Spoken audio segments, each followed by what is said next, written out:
میں اللہ تعالیٰ کا ارشاد ہے انا انزلناہ فی لیلۃ القدر وما ادراک ما لیلۃ القدر، ہم نے اس قرآن کو لیلۃ القدر میں نازل کیا، تمہیں کیا پتہ کہ یہ کون سی رات ہے؟ لیلۃ القدر خیر من الف شہر، یہ رات 1000 مہینوں سے بہتر ہے۔ تنزل الملائکۃ والروح فیہا بإذن ربہم من کل امر، فرشتے اور جبریل اس رات میں رب کے حکم سے نازل ہوتے ہیں، من کل امر، ہر طرح کے احکامات لے کر۔ سلام ہی حتی مطلع الفجر، یہ سلامتی ہے یہ رات یہاں تک کہ فجر طلوع ہو جائے، یعنی سحری کا وقت ختم ہو جائے۔ اس بارے میں ایک چیز تو لوگ بہت زیادہ جو پوچھتے ہیں کہ لیلۃ القدر تو ہر ملک میں الگ الگ ہوتی ہے، آج یہاں 27ویں ہے، سعودیہ میں کیا ہے 28ویں۔ تو اس بارے میں خوب سمجھ لیں کہ جتنی عبادتیں شریعت نے ہمیں دی ہیں اور ان کے وقتوں کے جو فضائل بیان کیے ہیں وہ ہر ملک کے اسی حساب سے ہوں گے۔ اللہ نے حکم دیا اقیم الصلاۃ لدلوک الشمس، سورج کے ڈھلکتے ہوئے نماز پڑھو، سورج طلوع ہونے سے پہلے فجر کی نماز۔ تو آپ جہاں نماز پڑھ رہے ہوگے وہاں کا سورج مراد ہوگا یا جاپان کا؟ بولو نا بھائی کیا ہو گیا؟ بھائی جاپان میں ہو تو جاپان میں سورج طلوع ہو رہا ہے، پاکستان میں ہو تو پاکستان میں۔ ابھی جاپان میں تو پتہ نہیں کیا ٹائم ہو رہا ہوگا۔ تو جیسے نمازوں کے اوقات ہر ملک کے اپنے حساب سے ہوتے ہیں، سعودی عرب میں فجر کا ٹائم جب داخل ہوتا ہے تو ہمارے ہاں فجر گزر چکی ہوتی ہے، اشراق کا وقت بھی ختم ہو چکا ہوتا ہے۔ تو اب کوئی کہے کہ میں سعودیہ کے حساب سے چلوں گا، تو سعودیہ میں تو بھائی فجر کی نماز جب آپ ہو رہی ہوتی ہے تو یہاں سورج طلوع، بلکہ یہاں جب فجر ہو رہی ہوتی ہے وہ تو پیچھے ہے نا 2 گھنٹے، ہاں یہاں سورج طلوع ہو چکا ہوتا ہے، وہاں عشاء کی نماز ہوتی ہے، وہاں مغرب کی ہوتی ہے اور یہاں عشاء کی ہو رہی ہوتی ہے۔ تو جیسے نمازوں میں ہر ملک کا اپنا ایک طریقہ ہے، اپنے وقت ہیں، تو ایسے ہی جو سال کی تاریخیں ہیں، عید ہے، بقرعید ہے، یوم عرفہ ہے، لیلۃ القدر ہے، آخری عشرہ ہے، یہ سب اس ملک کے حساب سے ہوگا۔ جیسے جیسے جس ملک میں عشاء کا وقت داخل ہوا تو اللہ نے جو خاص پیکج رکھا ہوا ہے اپنے بندوں کے لیے، وہ پیکج اس ملک کے لیے اسٹارٹ ہو گیا۔ ہر نیکی کا ثواب 1000 گنا بڑھا دیا گیا۔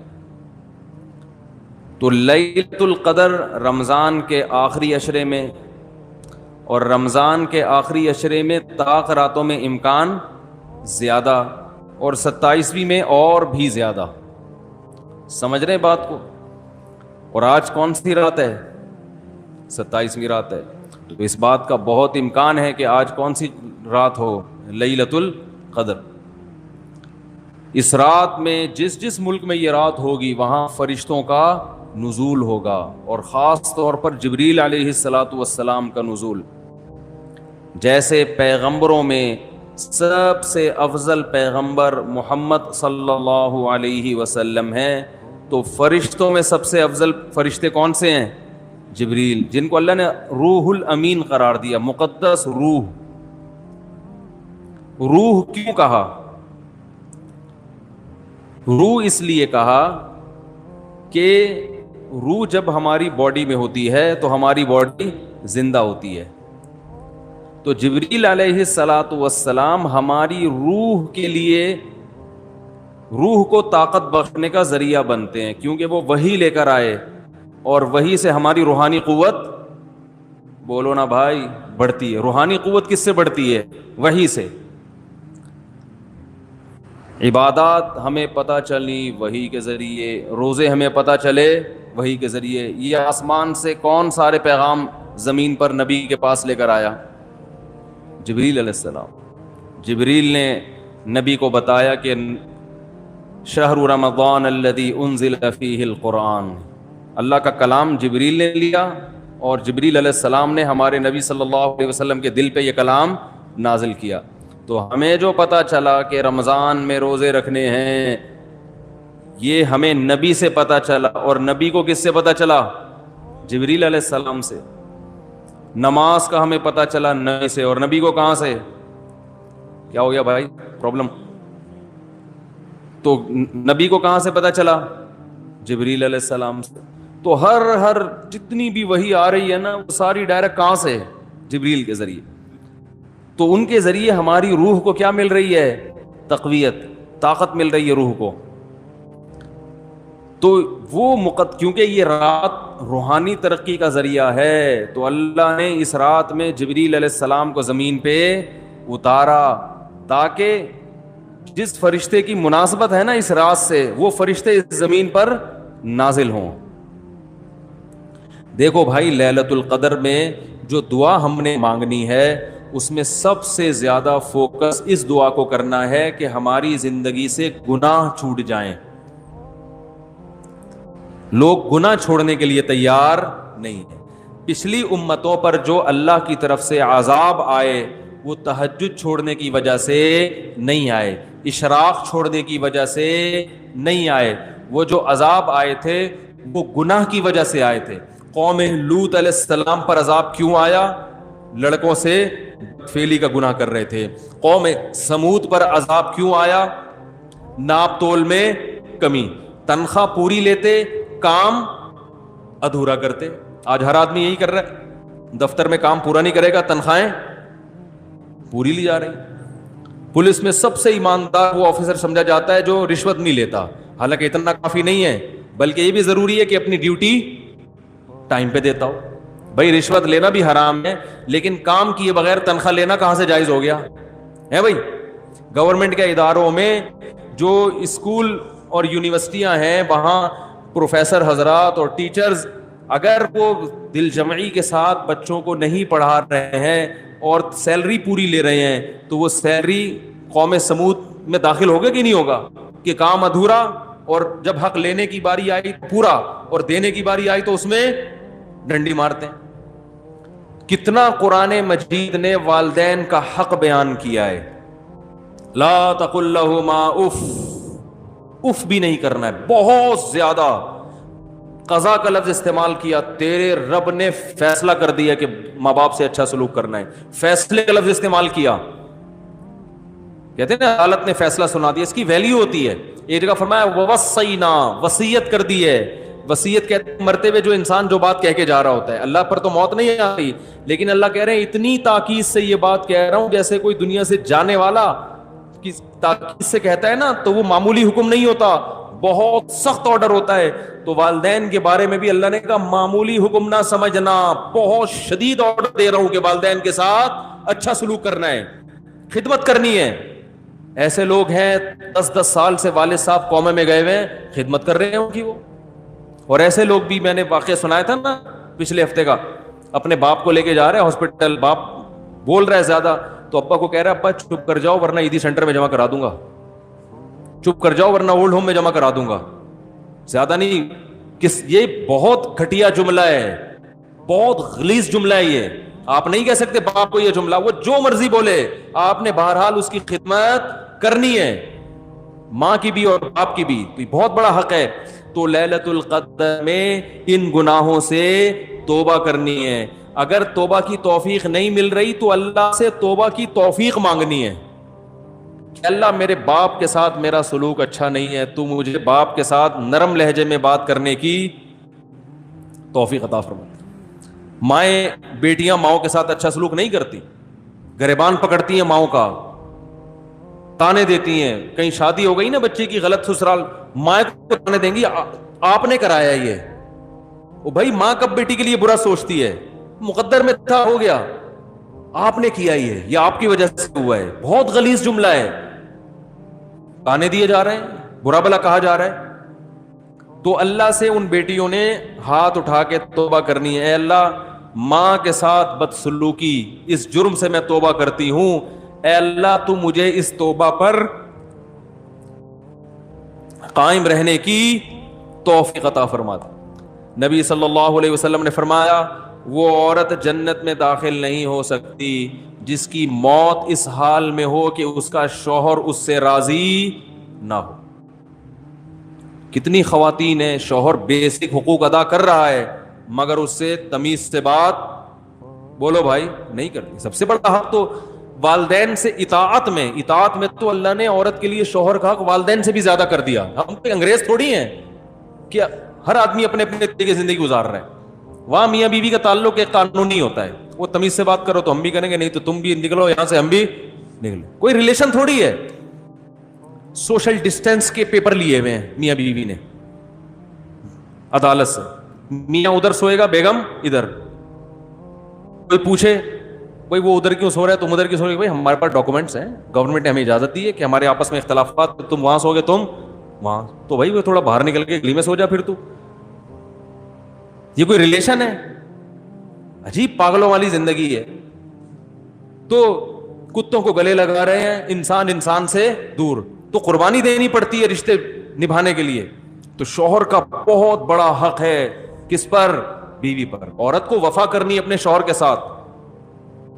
وہ اگر گھر میں نہیں ہے, سفر پہ گیا ہے, تو خیانت نہیں کرنی ہے.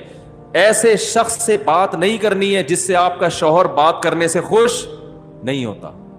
اجازت نہیں ہے آپ کو. جہاں میاں باہر نکلا فوراً فون ملا لیا, گپیں ہو رہی ہیں, میسج بازیاں چل رہی ہیں. اور مرد کو حکم ہے کہ وہ عورت کمزور اللہ نے پیدا کی تو اس کی کمزوری سے ناجائز فائدہ بولو بھائی نہ اٹھائے. آپ صلی اللہ علیہ وسلم نے حجۃ الوداع کے موقع پر جو خطبہ دیا نا, وہ آخری خطبہ, اس میں صحابہ کہتے ہیں ہم سمجھ رہے تھے کہ اب نبی دنیا سے جا رہے ہیں, تو آپ نے خطبہ دیا کہ اللہ نے ان عورتوں کو تمہارے ماتحت رکھا ہے اس لیے نہیں کہ تم ظلم کرنا شروع کر دو, ان پر تمہاری اتنی اطاعت واجب ہے کہ تمہاری مرضی کے بغیر گھر سے نہ نکلیں, تمہاری مرضی کے بغیر کسی کو گھر میں داخل نہ ہونے دیں, اور تمہارے مال میں خیانت نہ کریں. فرمائے اس کے بعد تمہارے حقوق ہیں ان کے اوپر, تم پر حقوق ہیں ان کے. وہ کیا ہے کہ جو خود کھاؤ وہ ان کو کھلاؤ, جیسا خود پہنو ویسا ان کو پہناؤ. بعض عورتوں کی شکایت آتی ہے میاں گھر میں آتا ہے جیسے چنگیز خان یا ہلاکو خان گھر میں داخل ہوا ہے, تمیز سے نہ سلام نہ بات چیت, ہر وقت ناک پہ. دوستوں میں بیٹھے گا ہاں ہاں ہو بڑا اچھا, جیسے کسی دوست کو لا کے بٹھا دو نا ایک دم موڈ چینج, اور ہاں ہاں بڑی گپ شپ. گھر میں جیسے ہی آئے گا جیسے کچھ چنگیز خان گھر میں داخل ہو رہا ہے. تو آپ صلی اللہ علیہ وسلم جب گھر میں آتے, امی عائشہ فرماتی ہیں مسکراتے ہوئے چہرے کے ساتھ مسکراتے ہوئے داخل ہوتے تھے. تو بھائی ان جرائم سے کیا کرنی ہے توبہ. اگر رشتہ داروں میں آپس میں کوئی بھائی بہنوں میں ناراضی چل رہی ہے تو آپ صلی اللہ علیہ وسلم نے فرمایا رشتہ داری توڑنے والا جنت میں بولو نا بھائی نہیں جائے گا. سگے بھائی سے ناراضی ہے, سال ہو گیا 2 سال ہو گئے, بھائی سے بات نہیں کر رہا, بہنوں میں لڑائی ہوئی ہے. وہ بھائی جب الگ الگ شادی ہو گئی, الگ الگ رہ رہے ہیں, لڑکے کیا کرنا ہے, تم پہل کر کے دوستی کر لو. یا تو ایک ساتھ رہ رہے ہوتے ہیں نا اور ہر وقت چپکے ہوئے پھڈے ہو رہے, تو ہم پھر خود ہی کہتے ہیں کہ سائٹ سوشل ڈسٹینس کا جو ہے نا سرٹیفکیٹ بنوا لو, پھر ہم خود مشورہ دیتے ہیں. جب الگ الگ ہے, وہ بہن اپنے میاں کے ساتھ رہ رہی ہے, وہ بھائی اپنی بیگم کے ساتھ الگ رہ رہا ہے, پھر کیوں لڑ رہے ہو؟ اگر لڑائی ہو گئی ہے سوری کرنے میں پہل کر لو. بھائی اس کی غلطی نہیں بھی آپ کی ہے تو آپ معافی مانگ لو گے تو ثواب ہی ملے گا نا. لوگ کہتے میں نیچے میں چھوٹا ہو جاؤں گا, تو نبی نے فرمایا من تواضع للہ رفعہ اللہ, جو اللہ کے لیے جھکتا ہے اللہ اسے اٹھا لیتے ہیں, بلند کر دیتے ہیں.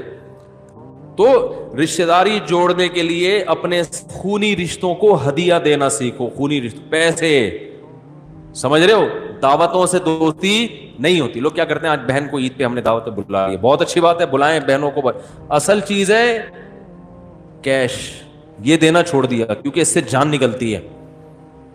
پیسے نہیں دیے جاتے آج. منتیں مانیں گے روزے کی, منتیں مانیں گے نمازوں کی, صدقے کی منتیں مارکیٹ سے شارٹ. ٹھیک ہے نا, اے اللہ میرا یہ کام ہو جائے تو اتنے روزے رکھوں گا, خواتین بھی مانو اتنے روزے رکھوں گا. پہلے صحابہ جو منتیں مانتے تھے نا وہ یہ کہ میرا یہ کام ہو گیا تو اتنے پیسے صدقہ کروں گا. پیسے مارکیٹ سے کیا ہو رہے ہیں کہ اللہ تو میرا سارے بھی کام بنا دے, پیسے جیب کے کام ہی یہی ہے کہ پیسے بچ جائیں, یہی تو کام ہے. تو وہی کام میں کیسے قربان کر دوں؟ تو رشتہ داروں کو پیسے دیا کرو, پیسے روکڑا, سمجھ رہے ہو؟ بھائی کو لفافے میں ڈال کے ڈالر دو, یہ ہدیہ ہے آپ کو.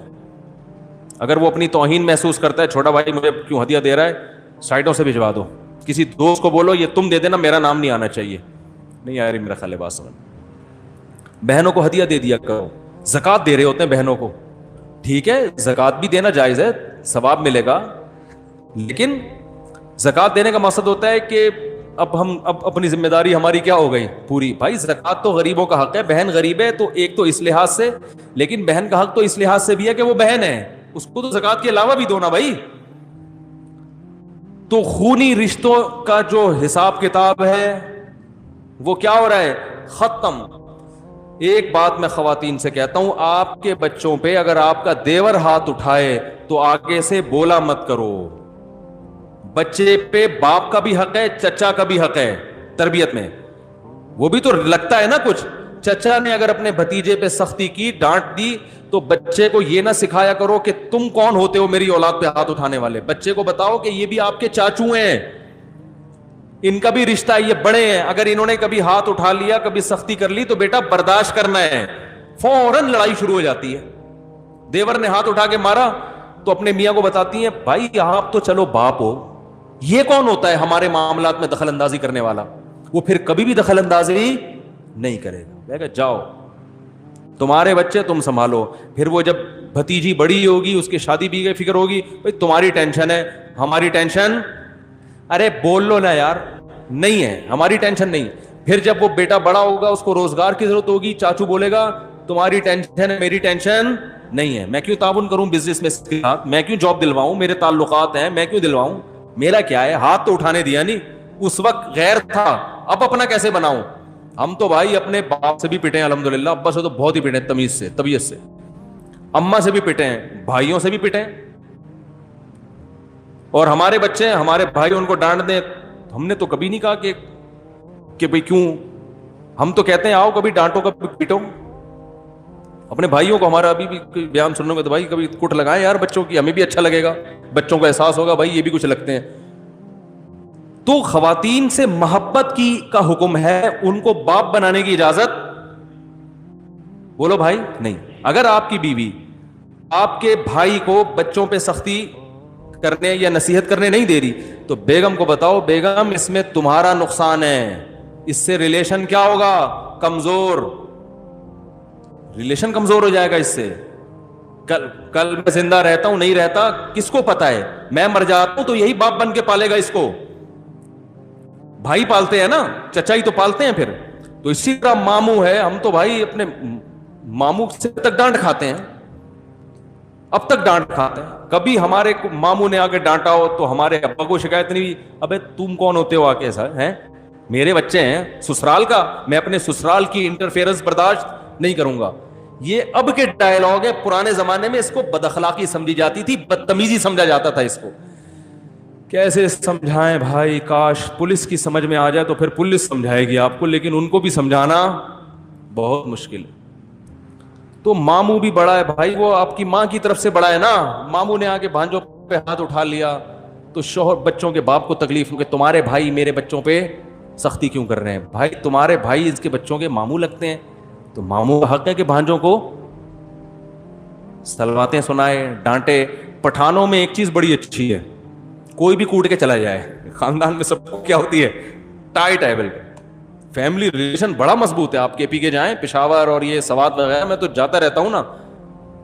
کزن آئے گا نا, وہ کہے گا بچے کھیل رہے ہوں گے نا, کزن بڑا کزن ہے, وہ آ کے بچوں کو چٹکی دکھائے گا, بولے چلو شاباش مغرب کا ٹائم ہو گیا, گھر سارے بچے اس میں اس کے بھتیجے بھانجے اپنے بچے سب ایک ہی طرح سے ڈیل کر رہے ہوتے ہیں. وہ نہیں دیکھتے کہ یہ میرا ابا ہے یا چاچا ہے یا تایا ہے, ماموں ہے. خاندان کا ایک بڑا آئے گا, چٹکی بجائے گا, بولے پتلی گلی سے نکلو, سارے چلے جائیں.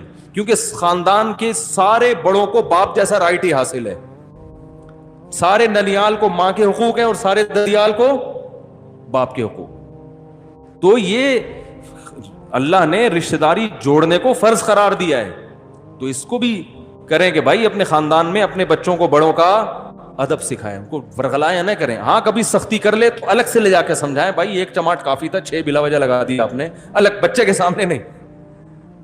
ایک تھپڑ تھا, چلو 2 بنتے ہیں, آپ بلا وجہ کوٹے جا رہے ہو, اس سے تو بد اخلاق ہو جائے گا, تو سائڈ پہ لے جا کے چھاؤں میں آ کے ذرا ٹھیک ہے بھائی. بچے کو تو ہم یہی کہیں گے کہ 6 مارے, 6 اور مارنے چاہیے تھی, لیکن آپ تھوڑا سا خیال کرو. تھپڑ پہ آپ کا ہاتھ بھی دیکھو کتنا بڑا ہے, بعض لوگوں کا تھپڑ اتنا بڑا ہوتا ہے وہ ایک لگے نا تو پورا چھپ جاتا ہے, تو تمیز الگ سے سامنے نہیں.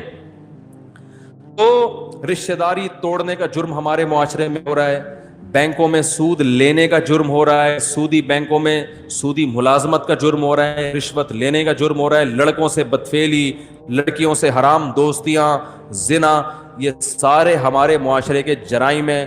یا تو بھائی انگریز بن جاؤ, انگریز کے ہاں کوئی لیلۃ القدر نہیں ہوتی, نہ کوئی توبہ طائب, کچھ بھی نہیں ہوتا ان کے یہاں. لائف کو انجوائے کرو, انٹرٹین کرو, مزے اڑاؤ اور پتلی گلی سے نکل لو, ٹھیک ہے.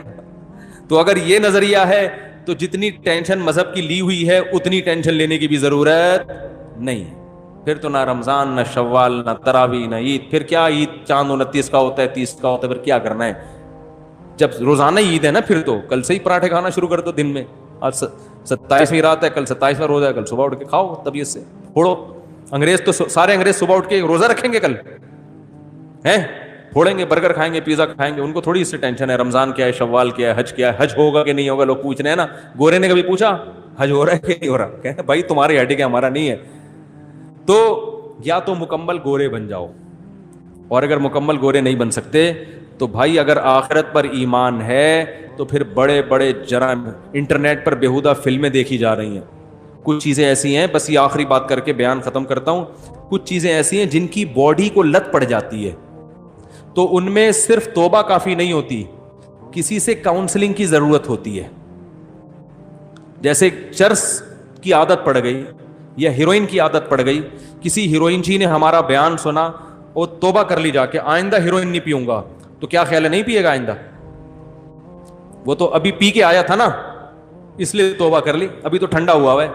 جب ہیروئن کی طلب پیدا ہوگی تو جسم مچلے گا, چاہیے چاہیے. مفتی صاحب بیان کر رہے تھے, قرآن میں آتا ہے حرام, حدیث میں حرام, جہنم کی آگ, چولہے پہ جائے گا, آگ دیکھے گا, بڑی خطرناک ہے بھائی.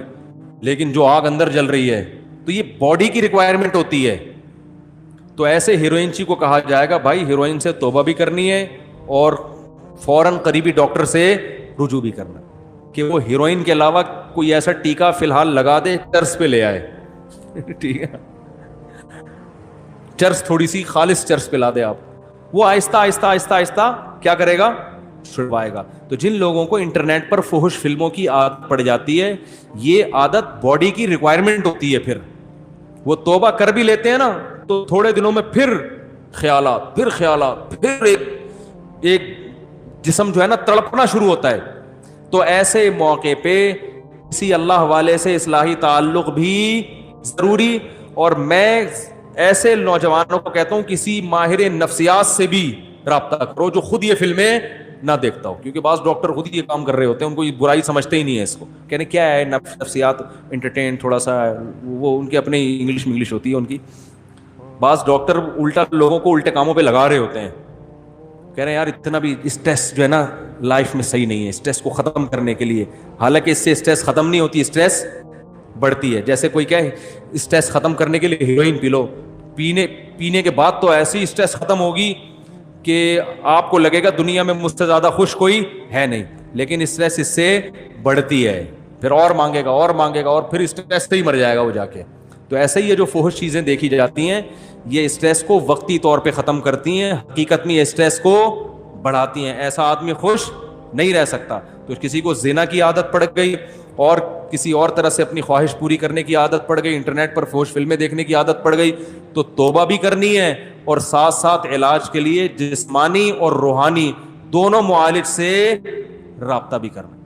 جسمانی معالج تو ماہر نفسیات ہیں, بہت سے ماہر نفسیات کو اللہ نے بڑی مہارت دی ہوتی ہے, ان سے رابطہ کریں, ملک میں بہت ہیں, کراچی میں بہت ہیں, ان کے پاس جائیں, بولیں بھائی اگر وہ کہنا کوئی فرق نہیں پڑتا, بولو بھائی فرق پڑتا ہے, مجھے یہ بیماری چھڑواؤ, ٹھیک ہے نا, مجھے یہ عادت چھڑوانی ہے, میں آپ کو فیس اسی چیز کی دوں گا, جس دن آپ نے چھڑوا دیا اتنے پیسے آپ کے, لیکن وہ ایڈوانس میں لے لیتے ہیں فیس, تو کچھ خرچ کرو نا اللہ کے لیے. تو ماہر نفسیات کے پاس بھی جائیں اور اللہ والوں سے اصلاحی تعلق بھی قائم کریں. کسی بزرگ سے بیعت ہو, ان کو بتائیں. تو آپ کو ایک نسخہ میں ویسے ہی بتا دیتا ہوں کہ کوئی بزرگ نہیں مل رہے, بزرگ بھی مارکیٹ سے شارٹ چل رہے ہیں آج کل, لوگ کہتے ہیں, حالانکہ ہول سیل کے حساب سے بزرگ موجود ہیں, لیکن کسی بزرگ سے مناسبت ہونے میں ٹائم لگتا ہے. پھر بزرگوں کے پاس رش اتنا ہے کہ وہ نمبر ہی نہیں آتا لوگوں کا کہ وہ آپ کو ٹائم دے. تو اس میں پھر یہ ہے کہ اگر آپ کے ساتھ کوئی ایسا مسئلہ ہے تو بھائی کچھ علاج میں بتا دیتا ہوں. سب سے پہلا, تبلیغ میں 4 مہینے کے لیے نکل جاؤ. ایسی کی 4 مہینے تو کچھ دیکھنے کو نہیں ملے گا, اس سے نہ دیکھو جیسے گناہ کرنے کی عادت پڑتی ہے کر کے, تو چھوٹنے کی عادت پڑتی ہے چھوڑ کے. کچھ دن دل مچلے گا, جب ایک طویل عرصے تک نہیں دیکھو گے تو پھر دیکھنے کی عادت ختم. کچھ دن تو مچلے گا دل, 4 مہینے کے بعد دل کرے گا بھاگوں یہاں سے میں. لیکن تبلیغ میں ایک ماحول ملتا ہے, بہت دن تک گناہ سے دور رہیں گے تو انشاءاللہ عادت چھوٹ جائے گی. واپس آئے, پھر شیطان نے ورغلا کے گناہ کروا دیا, دوبارہ نکل لو.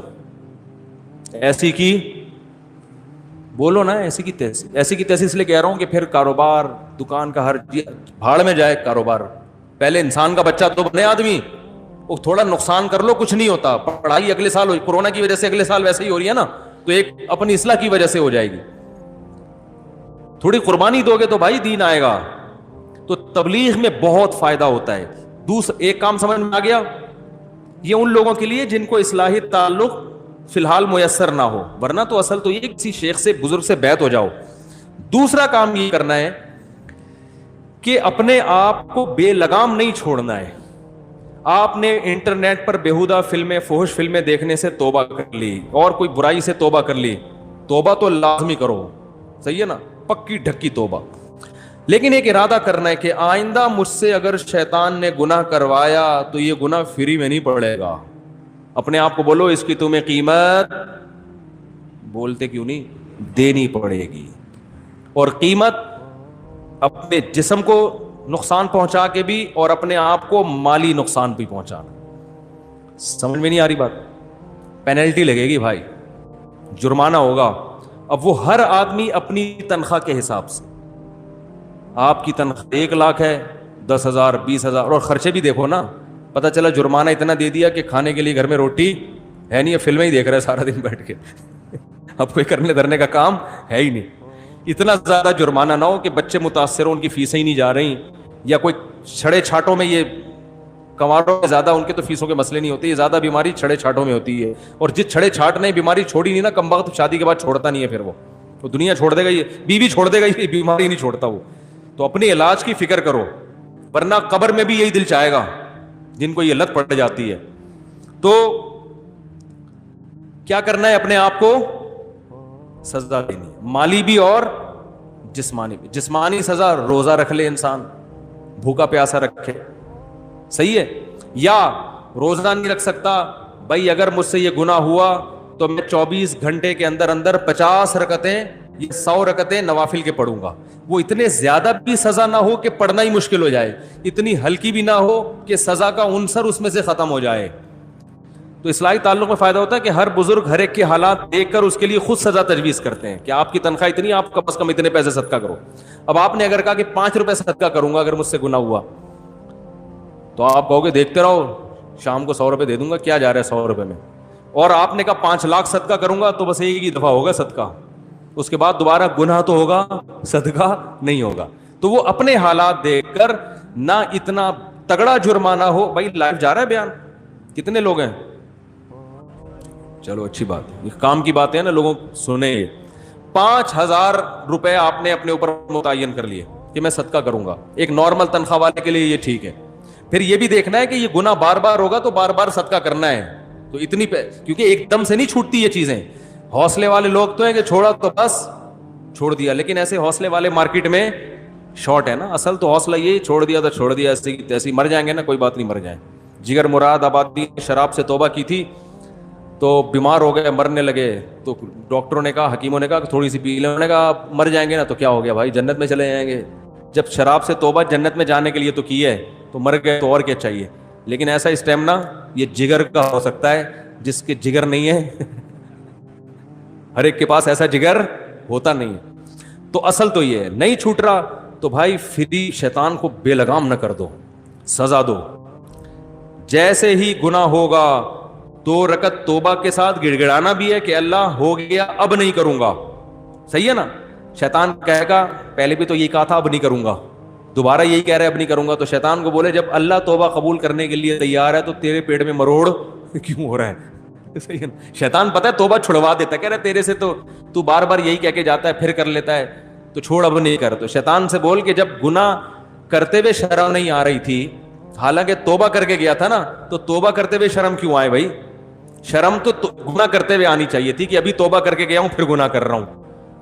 کرتے ہوئے شرم نہیں آ رہی, گناہ کرتے ہوئے, توبہ کرتے ہوئے شیطان جو ہے نا آپ کو شرمیلا بنانے کی کوشش کر رہا ہے. تو کیا کرنا ہے, گناہ ہو جائے تو فوراً سب سے پہلے تو 2 رکعت پڑھ کے اللہ سے معافی مانگ کے توبہ, اور فوراً اپنے اوپر جو آپ نے پہلے سے سوچا ہوا تھا, اس وقت نہیں سوچنا, پہلے سے سوچا ہوا تھا اگر یہ گناہ ہو گیا تو اتنے پیسے صدقہ کروں گا یا نہیں, اتنے پیسے بھی اور اتنے روزے بھی یا اتنی نمازیں, جسمانی سزا میں نماز یا روزہ اور مالی سزا میں پیسے. بعض لوگوں کی طبیعت میں سخاوت ہوتی ہے, وہ گناہ کرتے ہیں وہ پورے پیسے ہی اڑا دیتے ہیں, ان پہ پھر اس کا اثر نہیں ہوتا. لہذا ہم دونوں سزائیں بتاتے ہیں کہ جسمانی بھی ہو اور مالی بھی ہو. سمجھتے ہیں کہ نہیں سمجھتے ہیں؟ تو یہ پھر خود سے متعین کرنا ہے. اس سے کیا ہوگا کہ چپت پڑنا جب شروع ہوگی, کہتے ہیں نا آئینہ بنتا ہے رگڑے لاکھ جب کھاتا ہے دل, کچھ نہ پوچھو دل بڑی مشکل سے بن پاتا ہے دل. دل کے جب رگڑے لگتے ہیں تو آہستہ آہستہ چمک پیدا ہونا شروع. تو گناہ کے بعد جب سزا ملے گی تو پھر اگلی دفعہ گناہ کرتے ہوئے خیال آئے گا کہ یار جیب سے پیسے نکلیں گے, سوچ لے تو سارے پیسے اسی میں اڑانے ہیں کیا. لیکن ایک بات خوب سمجھ لو کہ پھر بھی گناہ ہو سکتا ہے, پھر صدقہ ہوگا, پھر گناہ ہوگا, پھر شیطان حملہ کرے گا کہ یار صدقہ کرنے سے بھی فائدہ نہیں ہو رہا, لہذا صدقہ کرنا چھوڑ دے. یہ شیطان کا حملہ ہے. فائدہ ہو رہا ہے, آہستہ آہستہ ہو رہا ہے, آپ کو محسوس نہیں ہو رہا. یقیناً جتنا پہلے کرتے تھے اس میں لازمی کمی آئے گی. سمجھ میں آ رہی ہے بات؟ کمی آنا شروع ہوگی. یہ ایسے ہی جیسے آپ کو کسی نے کہا کہ جم جاؤ ویٹ اٹھاؤ تو طاقت آئے گی. اب آپ نے پہلے دن بٹن اٹھائے نا تنکے کے دونوں طرف. ہمارے ایک دوست تھے بہت ہی باریک سے, کہہ رہے تھے میں چاہتا ہوں موٹا ہو جاؤں. میں نے کہا جم جایا کرو. تو میرے سے وزن ہی نہیں اٹھتا. میں نے کہا لائٹ ویٹ اٹھا لو یار, 5-5 kg اٹھا لو. کہہ رہے نہیں 5-5 kg. میں نے کہا 2.5 kg اٹھا لو. وہ واقعی بہت باریک تھے. کہہ رہے وہ بھی نہیں اٹھتا. میں نے کہا ایک تنکا لو, ایک طرف بٹن لگاؤ, ادھر بھی بٹن لگاؤ, ادھر بھی بٹن, وہ اٹھاؤ, یہ تو اٹھ جائے گا نا. میں نے کہا خود یہ بٹن اٹھائے ہوئے کہ نہیں اٹھائے ہوئے؟ کہہ رہے یہ تو آپ مذاق کر رہے ہو. میں نے کہا آپ کون سا, آپ بھی تو مذاق ہی کر رہے ہو بھائی. کوئی تو ایک حد ایسی ہوگی جہاں ویٹ آپ سے اٹھے گا. تو یہ بٹن اٹھاؤ تنکے سے, پھر 2 بٹن لگا دو, پھر ویسٹ کوٹ کے بٹن بڑے والے لا کے لگا دو. ایک دن آئے گا انشاءاللہ بٹن کی جگہ لوہے کی پلیٹیں آ جائیں گی. تو یہ کیوں ہے؟ فائدہ ہوتا ہے, نظر نہیں. آہستہ آہستہ اسٹیمنا بڑھتا ہے. باڈی بلڈر پہلے دن اگر دیکھے گا کچھ بھی نہیں ہے, 1 سال کے بعد دیکھے گا بولے گا بھائی پہلے تو ایسے نہیں تھے.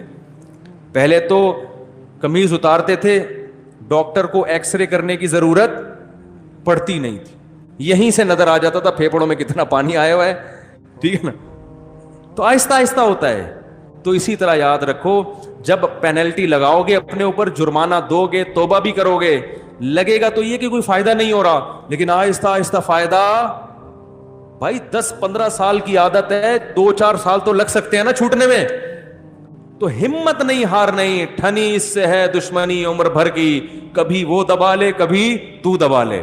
شیطان سے پھڈا ہمیشہ کا ہے, ابھی تک تو شیطان ہی دباتا رہا ہے. آج ہم بھی ٹرائی کرتے ہیں, دبانے کی کوشش کرتے ہیں نا. ایک دن آئے گا انشاءاللہ کچل دو گے شیطان. تو مایوس نہیں ہونا ہے, چھوڑنے کی کوشش بولو نا بھائی کرنی ہے. دوسری بات یہ کہ بالفرض گناہ اگر نہیں چھوٹا, آپ صدقہ بھی کر رہے ہیں, روزہ بھی رکھ رہے ہیں, یا نمازیں بھی پڑھ رہے ہیں کفارے کے طور پہ, اصل تو یہ کہ چھڑوانا ہے گناہ, ایسی کہ چھوڑ کے دنیا چھوڑنے سے پہلے گناہ چھوڑنا ہے, کیونکہ اس کا انجام اچھا نہیں ہے. لیکن اتنا فائدہ تو ہوگا نا اگر بالفرض نہیں چھوٹا. شیطان کہہ رہا ہے یہ تیرے سے نہیں چھوٹے گا, تو خام خام میں صدقے کر رہا ہے. تو شیطان کو بتائیں یار کم از کم اتنا تو ہو رہا ہے نا کہ ترازو کے ایک پلڑے میں اگر گناہ آ رہے ہیں تو دوسرے پلڑے میں نیکیاں بھی تو جمع ہو رہی ہیں نا. کیا خیال ہے بھائی؟ صدقات و خیرات بھی تو, غریبوں کو کھلانا, ان کی دعائیں, وہ بھی تو ایک پلڑے میں جمع ہو رہی ہے نا. تو اصل تو یہی ہے کہ گناہ سے تو بہرحال بچنا ہی بچنا ہے. ایک گناہ بھی عذاب جان بن سکتا ہے, لیکن شاید قیامت کے دن اللہ کی رحمت ہو جائے, اللہ کہیں یہ تیرے گناہ ہیں لیکن فلاں موقع پہ تو نے روزہ رکھا تھا, فلاں موقع پہ تو نے نماز پڑھی تھی, تیرا دل نہیں چاہ رہا تھا, نفس کو مار کے تو نے نماز پڑھی تھی سزا کے طور پر, یا تو نے صدقہ کیا تھا حالانکہ تیرا پیسہ خرچ کرنے کا دل نہیں چاہ رہا تھا, تو اس نیکی کا ہو سکتا ہے وزن آپ کے گناہوں کے وزن سے زیادہ ہو جائے. نہیں یاری بات, تو ادھر کچھ برے کام کر رہے ہو تو کچھ اچھے بھی تو لگا لو نا. تو چلو ادھر گناہ بڑھ رہے ہیں, ادھر نیکیوں کا گراف بھی تو اوپر جائے گا, تو کچھ تو سزا ملے گی, تو اس میں کچھ تو کمی ہو جائے گی نا آخرت میں, اور یہ بھی ہو سکتا ہے کہ فل معافی ہو جائے. تو اصل تو ہدف یہی ہے کہ چھوڑنا ہی ہے بہرحال, لیکن ساتھ ساتھ پینلٹی بھی لگانی ہے. تو اس طریقے سے انشاءاللہ گناہ آہستہ آہستہ چھوٹ جائے گا. اور بہنوں کی وراثت ہے وہ تو فوراً جا کے حوالے کر دو, اس میں یہ نہیں کہ کل تک نہیں دی تو 50 روپے جرمانہ. وہ دو جتنے طارق روڈ کی دکانیں ہیں نا ابھی تک کھا کے بیٹھے ہوئے ہو, بہنوں کے جا کے ہینڈ اوور کر دو, فون کرو بھائی تمہارا یہ وراثت میں حصہ بنتا ہے, بتا دو کتنا بنتا ہے, ابھی سے بھیج دو, کیونکہ ابھی تھوڑا جوش پیدا ہوا ہوگا, ایک ہفتے بعد ختم. ٹھیک ہے نا. تو اسی طرح جس کا حق لیا ہوا ہے, کوئی قرضے کھا کے بیٹھے ہوئے, فوراً لے جا کے ادا کر دو. علماء اس کا اہتمام کرتے تھے کہ حق لینے میں تاخیر ہو سکتی ہے, دینے میں تاخیر نہیں ہونی چاہیے. اللہ تعالیٰ سے